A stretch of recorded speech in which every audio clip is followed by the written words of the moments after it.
সন্ধ্যে 6টা জেলা থেকে সরাসরি নিয়ে আপনাদের সঙ্গে রয়েছে আমি তমশ্রী। শুরুতেই আরিয়াদহের দিকেই নজর রাখতে হচ্ছে। আরিয়াদহে দিনে দুপুরে চলল গুলি। আরিয়াদহে তৃণমূলের দুই গোষ্ঠীর সংঘর্ষ এবং সেই সংঘর্ষে গুলি। যুব তৃণমূল নেতাকে লক্ষ্য করে গুলি। বাইকে করে যাওয়ার সময় যুব নেতাকে লক্ষ্য করে গুলি। গুলি লক্ষ্যভ্রষ্ট হওয়ায় রাস্তায় পড়ে যান অরিত্র ঘোষ এবং রাস্তায় ফেলে বেধড়ক মারধরের অভিযোগ যুব নেতাকে। আশঙ্কাজনক অবস্থায় হাসপাতালে ভর্তি রয়েছেন তৃণমূল যুব নেতা অরিত্র ঘোষ। যে ছবি আপনারা দেখছেন, আরিয়াদহে দিনে দুপুরে চলল গুলি। আরিয়াদহে তৃণমূলের দুই গোষ্ঠীর সংঘর্ষে গুলি। যুব তৃণমূল নেতাকে লক্ষ্য করে গুলি। সরাসরি চলে যাব, অনুপ চক্রবর্তী রয়েছে আমাদের সঙ্গে। অনুপের সঙ্গে কথা বলবো। অনুপ, ঠিক কি থেকে ঘটনার সূত্রপাত কি জানতে পারছো?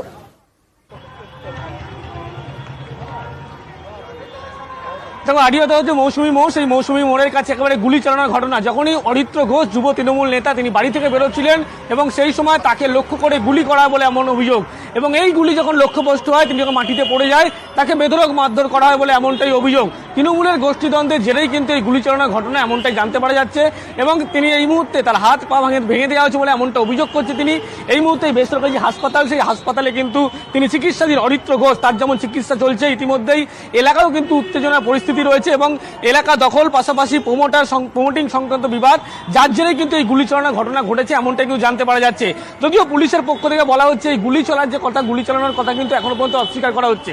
যদিও যে তৃণমূল নেতা আহত হয়েছে, তৃণমূলের যুব নেতা অরিত্র ঘোষ, তিনি দাবি করছেন তাকে লক্ষ্য করে গুলি করা হয়। তিনি যখন গুলি লক্ষ্যভ্রষ্ট হয়, যখন মাটিতে পড়ে যায়, সেই সময় তাকে বেধড়ক মারধর করা হয়, মাটিতে ফেলে মারধর করা হয়, হাত পা ভেঙে দেওয়া হয়। যদিও এই সমস্ত গুলি চালানোর কথা এখনো পর্যন্ত পুলিশের পক্ষ থেকে অস্বীকার করা হলেও যুব তৃণমূল নেতা যাকে গুলি চালানোর অভিযোগ রয়েছে, তিনি ঠিক কি বলছেন একবার শুনবো। আমি বাড়ি থেকে অফিসের জন্য সকালে বেরোচ্ছিলাম। রাজু ঘোষ, জয়ন্ত ঘোষের আশ্রিত গুন্ডা জ্যান সিং, দীপু, মিন্টু, রাহুল গুপ্তা, জঙ্গা, এরা সবাই মিলে আমার ওপর চড়া হয়। ফার্স্ট একটা ফায়ারিং করে, সেটাকে সেভ করি, আমার পায়ে লাগে, পা থেকে পুরোপুরি হয়ে যায়। আমি প্রশাসনকে একটাই কথা বলবো, যে রাজু ঘোষের আশ্রিত গুন্ডা জ্যান সিংয়ের আর রাজু ঘোষের যেন যথাযথ ব্যবস্থা নেওয়া হয়। কেন আপনাকে মারধর করলো? কেন মারধর করলো? ওদের একটাই বক্তব্য যে বুমবাগে হাঁটাতে হবে, বুমবাগে হাঁটালে তবেই ওরা আমাদের দক্ষিণেশ্বরের দিকে আসতে পারবে। অনুপ রয়েছে আমাদের সঙ্গে, অনুপের সঙ্গে কথা বলবো। অনুপ, অরিত্র ঘোষ তার অভিযোগ তো আমরা শুনলাম, পুলিশ কি বলছে? তদন্ত কোন পথে এগোচ্ছে? তো যাবতীয় যে ঘটনা ঘটেছে, সেই ঘটনার তদন্ত কিন্তু পুলিশের পক্ষ থেকে শুরু করা হয়েছে এমনটা বলা হচ্ছে। যদিও যে দাবি করছে আহত, যে দাবি করছে তাকে মারধর করা হচ্ছে অরিত্র ঘোষ, যে গুলি চালানোর ঘটনা ঘটেছে, যদিও পুলিশের পক্ষ থেকে এই গুলি চালানোর কথা কিন্তু এখনো অস্বীকার করা হচ্ছে। এখনো পর্যন্ত জানা যাচ্ছে রাজু ঘোষ এবং জয়ন্ত ঘোষ, যাদের নাম উঠে আসছে, তারাও কিন্তু তৃণমূল কর্মী, এলাকায় তৃণমূল নেতা বলে পরিচিত। দুই পক্ষের মধ্যে এই গন্ডগোলের সূত্রপাত বেশ কয়েকদিন আগে থেকেই চলছিল। তার পরবর্তী ক্ষেত্রে প্রমোটিং সংক্রান্ত বিবাদও আছে এর মধ্যে, এমনটা পুলিশ জানতে পেরেছে। ধন্যবাদ। আরিয়াদহ তরুণ সংঘের ক্লাব সেক্রেটারি রাজ শিকদার কি বলছেন শুনবো। যে প্রমোটার রাজু ঘোষ এই মাটার ক্লাবটা চায় না যে রেজিস্ট্রিটা হোক, তারই মদতে তার পোষা গুন্ডা জয়ন্ত সিং, তারা মিলে এই ঘটনাটা ঘটিয়েছে। তৃণমূল নেতাকে লক্ষ্য করে গুলি, তবে গুলি চলেনি এমনটাই দাবি পুলিশের।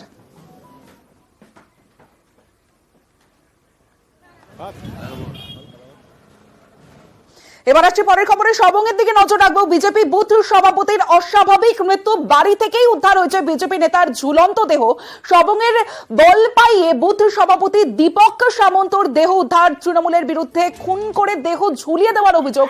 নিহত বিজেপি নেতার দেহে আঘাতের চিহ্ন নেই বলে দাবি। কান্নায় ভেঙে পড়েছে পরিবার, সেই ছবি আপনাদের দেখাচ্ছি। বাড়ি থেকে উদ্ধার হয়েছে বিজেপি নেতার ঝুলন্ত দেহ।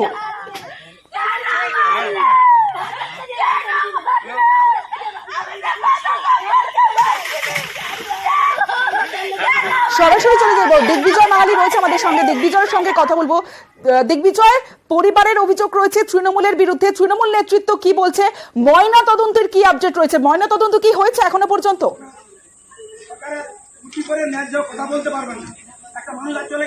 দেখো তপস্বী, তোমাকে প্রথমেই জানিয়ে রাখি, এই মুহূর্তে কিন্তু সবং থানায় দোষীদের শাস্তির দাবিতে যারা বিজেপি কর্মী সমর্থকরা এসেছে, তারা কিন্তু বিক্ষোভ দেখাচ্ছে। বিজেপি নেত্রী ভারতী ঘোষ তিনি থানায় এসে উপস্থিত হয়েছেন।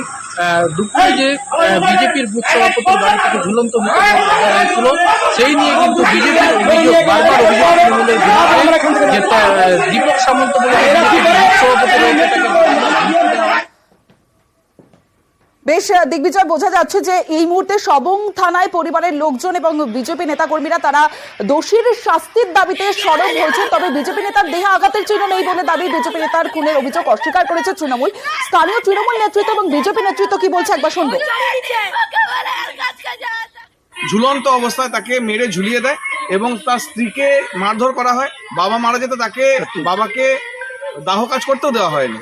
এরকম ধরনের এক নির্মম কার্যকলাপ চালাচ্ছে শুধুমাত্র বিজেপিকে আটকানোর জন্য। আমাদের যে বুথ সভাপতি দীপক সামন্ত, তাকে প্রাণে মেরে ফেলা হয়েছে। ফার্স্ট ক্লাস ম্যাজিস্ট্রেট এবং ভিডিওগ্রাফি করে পোস্টমর্টম করতে হবে। পুরোপুরি তৃণমূল নেতারা চিহ্নিতও করেছি, বারবার বাড়িতে এসে ধমকানি দিয়েছে। 3 দিন দীপক সামন্তকে তুলে নিয়ে গিয়েছিল তৃণমূল নেতারা। নিতাই সামন্ত তার বাড়িতে আটকে রেখেছিল। পুলিশ পুরোপুরি ভাবে ওদেরকে সাপোর্ট করছে। বিজেপির বুথ সভাপতি না বিজেপি কর্মী সেটা জানি না। পুলিশ কোয়ারি করছে শুনেছি, তার বাড়িতে মা ছিল, পুলিশকে স্টেটমেন্ট দিয়েছে। ভাগাড়ে গরু পড়লে শকুন আকাশে উঠতে থাকে, আর বিজেপির অবস্থা সেই অবস্থা হয়েছে। তার পারিবারিক সমস্যা, তাদের নিজেদের গন্ডগোল, খুঁজছে তৃণমূলকে।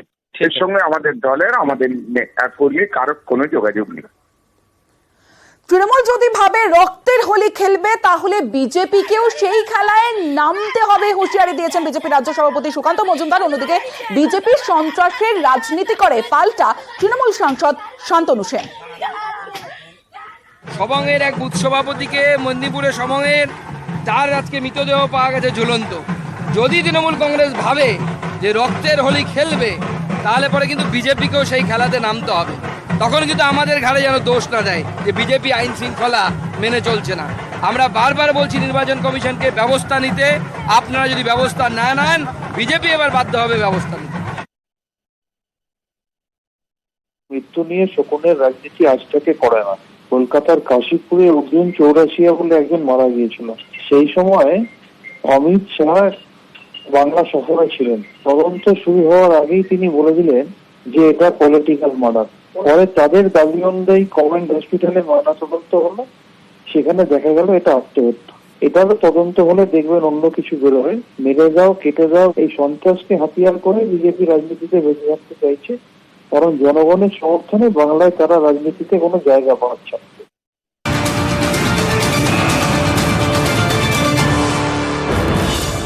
এই মুহূর্তে ব্রেকিং আপডেট, ভোটের আগেই ছুটিতে নন্দীগ্রামের আইসির বিরুদ্ধে অভিযোগ ছিল বাম বিজেপির যে অভিষেক বন্দ্যোপাধ্যায়ের নবজোয়ার যাত্রায় হেঁটেছেন, তার জায়গায় এলেন কাশীনাথ চৌধুরী। আরো বিস্তারিত বলবে আবির ঘোষাল রয়েছে আমাদের সঙ্গে। আবির, দেখো, নন্দীগ্রাম থানার আইসি সুমন রায়চৌধুরী তাকে ছুটিতে পাঠানো হলো। নন্দীগ্রামের এক সময় যিনি পুরনো দায়িত্বে ছিলেন কাশীনাথ চৌধুরী, তাকেও আজকে বদলি করে নন্দীগ্রাম থানাতে নিয়ে আসা হয়েছে।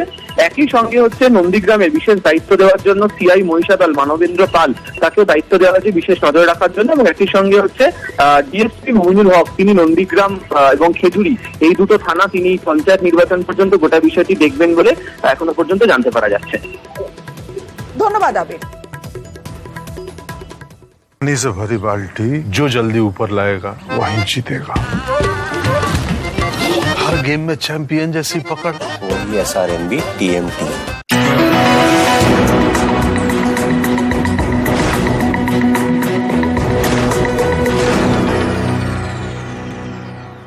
আটই জুলাই রাজ্যে পঞ্চায়েত নির্বাচন, আর পঞ্চায়েত ভোটে অশান্তি রুখতে ফের কড়া বার্তা দিলেন রাজ্যপাল সিভি আনন্দ বোস। উত্তরবঙ্গ সফরে গিয়ে তার হুঁশিয়ারি, গণতন্ত্রের পাহারাদারদের হাতে যেন গণতন্ত্রের মৃত্যু ঘণ্টা না বাজে। দেখুন। Like to be a ground zero governor so far as this election violence is concerned. বঙ্গে এখন পঞ্চায়েত ভোটের উত্তাপ, অশান্তিতে গরম মুর্শিদাবাদ, কোচবিহারের মতো জেলা। উত্তরবঙ্গ সফরে গিয়ে এ নিয়েই বৃহস্পতিবার কড়া বার্তা দিলেন রাজ্যপাল। Like to be a ground zero governor so far as this election violence is concerned. The politics of intimidation, the politics of murder, yes, the politics of threat has to go. It will go. We will implement the letter and spirit, the orders given by the Honorable High Court. Those who are supposed to be sentinels of democracy, should not become the sound the death knell of democracy. What is happening in the field is very, very disturbing. We will not tolerate this anymore, and we will not tolerate this anymore. কড়া বার্তা দিয়েছেন রাজ্যপাল, পাল্টা সুর চড়াতে দেরি করেনি তৃণমূলও। তিনি বিজেপি সেফ হাউস বানিয়ে দিচ্ছেন রাজভবনটাকে। রাজভবনটাই এই আনন্দ বোসের হাতে সেফ নয়। রাজভবন উনি ব্যক্তিগত কাজে ব্যবহার করছেন, এর থেকে নজর ঘোরাবার জন্য এই ধরনের উদ্দেশ্য প্রণোদিত রাজনৈতিক আচরণ করছেন। রাজ্যপালের কড়া বার্তাকে অস্ত্র করে রাজ্যের শাসক শিবিরের বিরুদ্ধে সুর চড়িয়েছেন বিরোধী দলনেতা। মৃত্যু ঘন্টা বেজে গেছে, ইতিমধ্যে 12 জন মারা গেছে, আর এরা পরিকল্পনা করেছে কোন বুথে প্যারামিলিটারি দেবে না, এরিয়া ডোমিনেশন আর রুট মার্চ করাবে। শুভেন্দু অধিকারী জীবনে প্রথম যে ভোটগুলো লড়েছেন সেগুলো কিন্তু হেরেছেন, এরপরে মমতা বন্দ্যোপাধ্যায়ের দয়ায় তিনি জিতেছেন। এই যত বড় বড় কথা না, গোটাটাই মমতা বন্দ্যোপাধ্যায়ের ছাতার তলায় থেকে। ভোট অশান্তি রুখতে কড়া বার্তা রাজ্যপালের, তা নিয়েই চড়েছে রাজনীতির উত্তাপ। নিউজ 18 বাংলা। উত্তরবঙ্গের রাজ্যপাল আর রাজ্যপালের কাছে আজ বিজেপি সাংসদ রাজু বিস যান এবং তিনি জানান যে প্রতি কেন্দ্রে কেন্দ্রীয় বাহিনী মোতায়েন করা হোক এবং 6 সপ্তাহ ভোট হয়ে যাওয়ার 6 সপ্তাহ যেন কেন্দ্রীয় বাহিনী থাকে। আর তাই নিয়ে এবার প্রতিক্রিয়া দিলেন অনিত থাপা। 2017 থেকে পাহাড় শান্ত, রাজ্যপালও জানেন পাহাড়ে শান্তি এবং সমৃদ্ধি রয়েছে। যারা পাহাড়ে অশান্তি আছে বলে রাজ্যপালের কাছে নালিশ জানিয়েছে তাদের সঙ্গে পাহাড়ের মানুষ নেই, দাবি করেছেন জিটিএর চিফ एग्जीक्यूटिव अनित थापा। 2017 से हमारा लीडर्स, हम लोगों का लीडरशिप में बहुत शांत है पहाड़ में, और राज्यपाल को भी मतलब उन लोगों को तो खुद का बहुत मतलब ब्यूरोक्रेट्स होता है, उन लोगों का इंटेलिजेंस स्ट्रांग है, तो उन लोगों को मालूम है कि पहाड़ में ऐसा शांति कभी भी नहीं था। सो वो लोग जो डिप्यूटेशन दे रहे हैं सर, उसको भी राज्यपाल ने बोला होगा पहाड़ में अभी शांति है बोल के, हमको लगता है ऐसा। सो अभी राज्यपाल को भी मालूम है कि पहाड़ में बहुत शांत है और समृद्धि भी आ रहा है पहाड़ में। राज्यपाल को भी मालूम है क्योंकि उन लोगों के पास बहुत इंटेलिजेंस रिपोर्ट स्ट्रांग होता है। মনোনয়নের শেষ দিনে ভাঙড়ের কথা প্রত্যেকের মনে আছে, যেখানে উত্তপ্ত ভাঙড় রক্ত ঝরে, সেই ভাঙড়ে ভুল স্বীকার, ক্ষমা চাইলেন তৃণমূলের দাপুটে নেতা আরাবুল ইসলামের ছেলে হাকিমুল। এই ভাঙড়েই বাড়তি নজর কমিশনের, তারা চাইছে ভাঙড়ের বেশিরভাগ বুথেই কেন্দ্রীয় বাহিনী দিয়ে ভোট করাতে। মমতা বন্দ্যোপাধ্যায় কিন্তু আপনাদের কাছে কোনো ভুল করেনি। যদি তৃণমূল কংগ্রেসের কোনো কর্মীরা ভুল করে থাকে আপনাদের কাছে আমরা ক্ষমা চেয়ে নিচ্ছি, আপনাদের কাছে আমরা ভুল স্বীকার করছি নিজেরা, আপনারা আমাদের ভোট দিন। মনোনয়ন পর্বে ভাঙড়ের দফায় দফায় অশান্তি, বারবার তৃণমূল বনাম আইএসএফ সংঘর্ষ। 15 জুন মনোনয়নের শেষ দিনে ভয়ঙ্কর হয়ে ওঠে ভাঙড়। সেদিন বোমা, গুলি, মৃত্যু কিছুই বাদ যায়নি। খুন হন একজন আইএসএফ কর্মী এবং 2 জন তৃণমূল কর্মী। নিহত আইএসএফ কর্মীর পরিবারের অভিযোগের ভিত্তিতে ভাঙড়ের দাপুটের তৃণমূল নেতা আরাবুল এবং তাঁর ছেলে হাকিমুল সহ 3 জনের বিরুদ্ধে খুনের মামলা রুজু করে পুলিশ। হাকিমুল ইসলাম এবার জেলা পরিষদের তৃণমূলের প্রার্থী। আপনাদের কাছে আমরা ক্ষমা চেয়ে, কোমর বেঁধে প্রচার করছেন, সেই প্রচারে বেরিয়েই চাইলেন ক্ষমা। মমতা বন্দ্যোপাধ্যায় কিন্তু আপনাদের কাছে কোনো ভুল করেনি। যদি তৃণমূল কংগ্রেসের কোনো কর্মীরা ভুল করে থাকে আপনাদের কাছে আমরা ক্ষমা চেয়ে নিচ্ছি, আপনাদের কাছে আমরা ভুল স্বীকার করছি নিজেরা, আপনারা আমাদের ভোট দিন। এই হাকিমুল সাহেব, আরাবুল সাহেব, এদের পায়ের নিচে মাটি নাই। আগামী 5 বছরে নতুন করে ভাঙড়ের মানুষকে কিভাবে শোষণ করা যায় এই নতুন এই ক্ষমার নাটক করছে। ভাঙড়বাসী প্রস্তুত হয়েছে প্রতি উত্তর দেবে, এই জন্য ভয় পেয়েছে, ক্ষমার নাটক করছে। একটা পঞ্চায়েতের সদস্য ছিল, তার এগেনস্টে কিছু অভিযোগ ছিল, যার কারণে ওই বামনঘাটাতে সেদিন কর্মী সভা হয়েছিল। আমি বলেছিলাম এই ঘটনার সঙ্গে অন্য কোনো ঘটনার যোগ নেই, আমি এলাকা বেসিসে কথা বলেছি। এমন কিছু নয় যে আরে হই হই কাণ্ড রই রই ব্যাপার পড়ে গেছে, এটা কিন্তু সেই কারণই নয়। আমরা অনেক সময় যারা ভুল করে আমরা সেখানে গিয়ে বলি না, যদি ভুল করে আমরা ভুল স্বীকার করি না, এতে তো এমন কিছু নয়।